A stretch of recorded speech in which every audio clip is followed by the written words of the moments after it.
Sorry, I'm looking a little rough today. You know, they can't all be good days because where's the fun in that? So, hey y'all. I thought today I would talk about my second surgery that I had for my endometriosis symptoms to let people know not only are you not alone in all of the treatments and experiments and procedures and whatnot that you go through, but also to let other people know that this is a serious condition that does require medical intervention for a lot of people that are showing symptoms. So to set the tone for this one, let's see, 2 points of relevance. My sister was pregnant, and this would have been the like summerish time of 2016. She was due in January 2017. And then also, side note, my friend and coworker and we would take walks every single day at lunch. So in the summer of 2016, it was like a Monday morning, I woke up and my back was just on fire. Like I couldn't stand upright. It was like my lower back side area. And I thought, well, I must have pulled something or strained it or something at the gym. Just blame it on the gym. And as much as I tried, I could not stand 100% vertical. I was like leaning just a little bit to the side like this, you know. But what am I gonna do? I'm gonna go to work, of course, because that's what I do. Why wouldn't you? It just makes sense to me. So I go to work that day and I see my friend Keisha at lunch and we're gonna go for a walk. But of course I can't really stand upright, but to my mind, it seems like a better idea to just keep moving and, you know, be mobile so that I can walk it off, stretch it out, whatever. So she's pretty concerned that I can't stand upright. Not as concerned. I was concerned, but not nearly as much as she was. And then Tuesday comes, same problem. I still can't stand fully upright. Again, blaming the gym, so I took the week off from the gym. And she tells me, if you don't feel better by the end of this week, you need to go to the doctor. Please, who needs a doctor? Doctors are for when you cut a limb off or something. I don't know.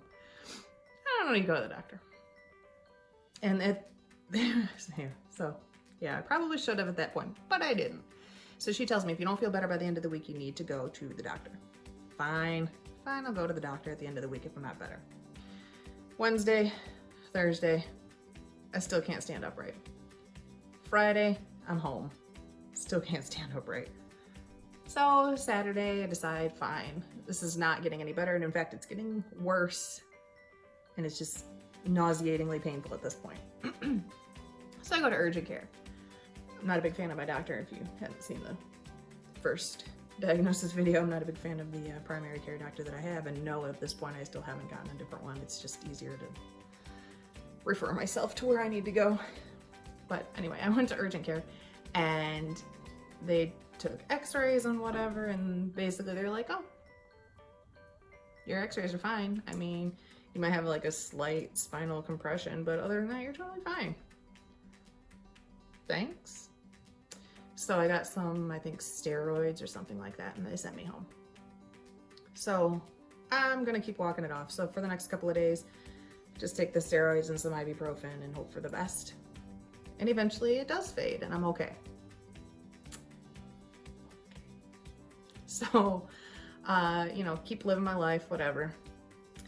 An additional symptom at this point, and this is really how I knew that I was getting closer and closer to needing to have another surgery, hi Penny, is because for almost every day for months and months and months and months now, I have had either spotting or full-on bleeding at some point, literally for like a year. So I do go to my OBGYN and we do schedule another laparoscopic surgery because he thinks that that's probably what is needed at this point to stop all of the bleeding and the other issues. And because it had been, it's 2009, 2016, so it's been like 7 years, and so I was probably, he was telling me that I needed to come in every year for a laparoscopic procedure, and I'm not really feeling that. And it had been 7 years, and I was like, well, you're probably right. So, say all this to say, surgery is scheduled for December of 2016. So in December. Sorry, y'all. Just let you see what we got going on over here. My sidekick. So, December of 2016, I schedule the surgery while it's over Christmas break for my job, so I don't really have to take time off. And since my sister's doing January with her baby, I thought, well, that would be a great time so that I got like a 2-week block off so I can also help her with the baby and everything would be great. So, of course, the baby comes early. The baby comes December 23rd.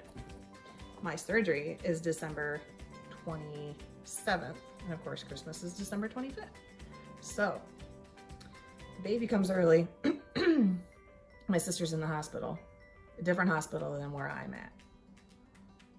And baby's fine. She's great. Fantastic, actually. And then the 27th was when I had my surgery. And so our Christmas that year for our family was over FaceTime. It was literally like, I'll FaceTime my sister will FaceTime my mom will FaceTime my brother will FaceTime me, and then my dad. And it was like a big to-do because everybody was in the hospital, you know. So when I went for this second surgery, same surgeon that I had the first time. He is a great physician. He's a great surgeon and an excellent diagnostician. So I didn't have any nerves about that part. I just didn't want to do surgery at all. But again, with the constant bleeding, really wasn't a choice, unless I, you know, wanted to spend the rest of my life like that. And I was anemic and I was tired all the time. And then it's kind of like when somebody points it out to you and then you're like, oh.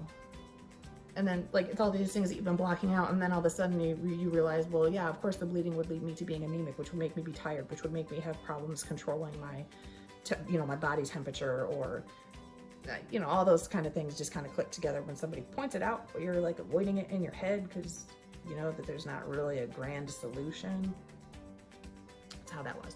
Really not that dumb. It's just that I didn't want to come to that conclusion because I didn't want to have surgery. But anyway, so I went for surgery on the 27th. My mom was there and my husband was there. And it was supposed to be about a half-hour surgery is what they were planning. And of course, it's not going to be. It ends up being like several hours. And apparently what had happened is my left ovary had twisted itself to the back side of my uterus. And then it had been adhered there with a bunch of scar tissue. So you're talking like the bent fallopian tube, and everything is just kind of being crushed into the uterus and like sewn there. And so he went in and he freed my ovary, and then they found lesions and endometriosis cells on my liver. So they had to remove a portion of my liver and laser a bunch of the adhesions there. And then again, of course, it was like bubble wrap. So I'm told there's just hundreds of tiny cysts everywhere, including one that was very near my spine that he, again, didn't touch. So those are just kind of like ongoing things. There's not really anything that you can do about it. And so he just did his best to clean up and removed a bunch of scar tissue and all of that. So while I'm in recovery, he goes out to talk to my mom and my husband, and he asks my husband, is there any point in the last few months where complaining about being in a lot of pain, or that she, you know, wanted to go to the hospital? And he was like, no, not really. She's not much of a complainer. She's not one to go to the hospital. And he was like, but I'm talking like excruciating pain. Was there not a point for like a significant period of time where she would have been like in a really, really extreme amount of pain?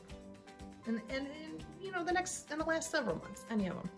My husband was like, well, I mean, she tweaked her back, so she went to urgent care at some point and they gave her some steroids.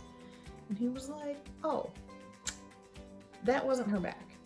That was when my ovary had flipped and stuck itself to my uterus.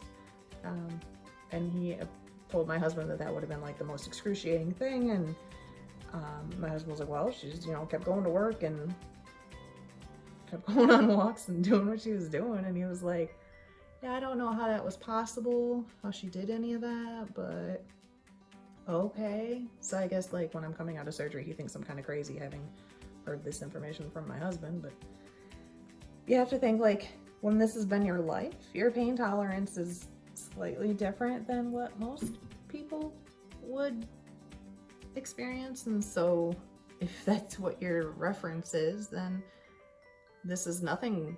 That pain was nothing compared to the pain when I had my diagnosis when my cyst ruptured. I mean, that was just a completely different level, as though I wasn't like alarmed at that time that I needed to go to the hospital or anything. So anyway, yeah, got everything all cleaned up, straightened up, tidied up, whatever. And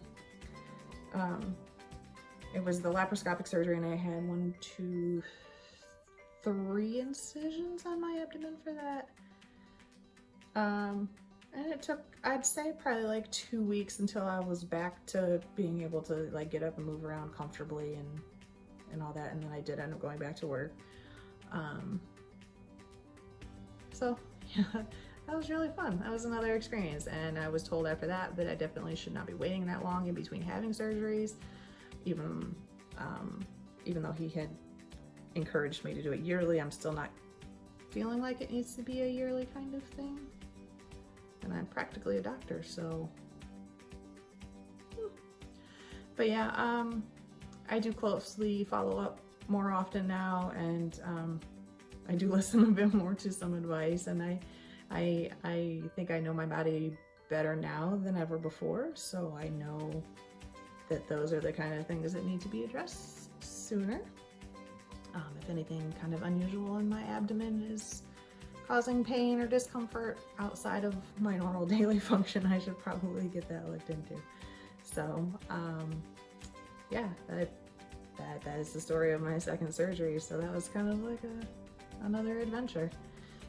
Anyway, I hope my story makes you feel a little less alone, or maybe a little bit more aware. So if you guys have any questions, throw them down in the comments, and don't forget to subscribe. Have a good one.